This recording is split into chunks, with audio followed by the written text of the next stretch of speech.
Bonjour à tous, alors aujourd'hui on se retrouve pour un nouveau débat sur le corps humain.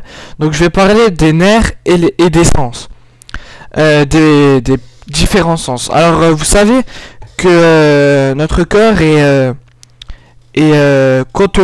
contient 5 sens. Alors il y a l'ouïe, le goût, le toucher, l'odorat et la vue. Donc c'est grâce à ces 5 sens là qu'on arrive à vivre bien, qu'on arrive bien à vivre et paisiblement. Donc comment sont, je vais vous poser plusieurs questions, je vais répondre. Alors comment sont coordonnées les activités du corps?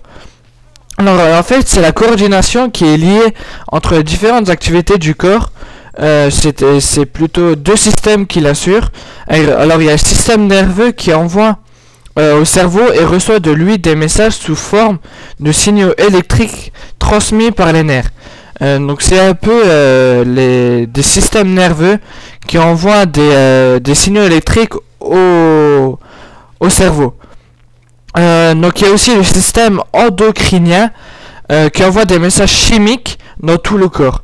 Donc c'est un peu grâce à ça qu'on arrive à envoyer et recevoir des messages dans le cerveau et qui nous permet d'envoyer aussi dans tout le corps. Donc c'est un peu grâce à ça. Alors est-ce que vous savez ce que c'est les hormones? Alors les hormones c'est des substances chimiques qui sont produites dans une partie du corps et qui ont un effet sur d'autres parties du corps.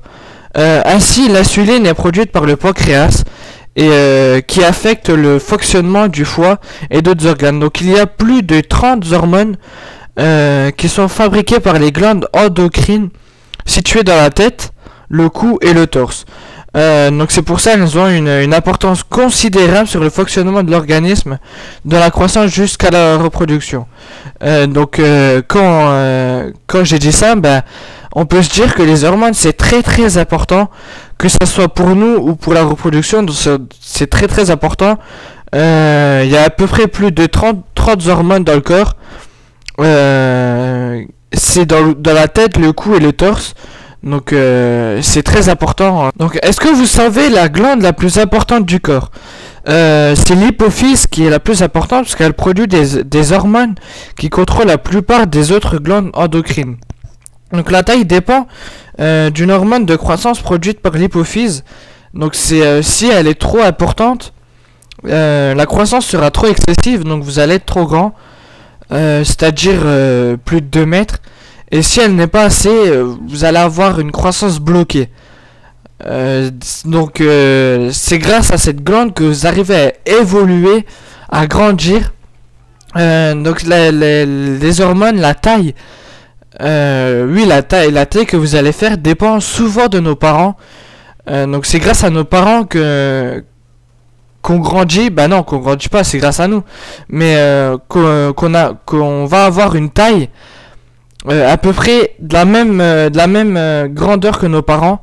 Donc c'est pour ça cette glande est très importante pour notre évolution avec le corps humain.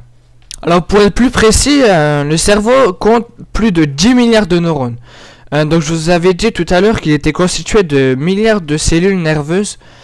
Et là, j'ai un peu recherché et tout. Et le cerveau compte plus de 10 milliards de neurones. Chacun d'eux peut avoir 25 000 connexions avec d'autres cellules. Les neurones, je parle des neurones. Ils peuvent avoir 25 000 connexions avec d'autres cellules. On évalue aussi la capacité de stockage d'informations du cerveau durant une vie à 100 millions de bits. Donc c'est quand même énorme. C'est-à-dire que durant toute notre vie, on fait un stockage de 100 millions de bits. Donc c'est quand même énorme. Et à partir, je veux dire, de 1860 à maintenant, je veux dire en 1860, le cerveau d'un homme pesait en moyenne 1370 grammes. Et maintenant, il pèse 1420 grammes. Donc il y a quand même une grosse augmentation par rapport à ça. Donc c'est-à-dire qu'on est plus intelligent qu'en 1860. Et ça augmente encore. Donc c'est grâce à ça qu'on arrive à être plus intelligent. C'est depuis 1860 on a quand même beaucoup évolué pour comprendre quelque chose ou plein d'autres plein d'autres choses, mais il y a aussi les messages qui sont transmis par les nerfs longs circulent à 90 mètres par seconde, c'est-à-dire 320 km/h, et c'est beaucoup plus lentement lorsqu'ils passent par des nerfs plus petits, tels ceux des systèmes digestifs.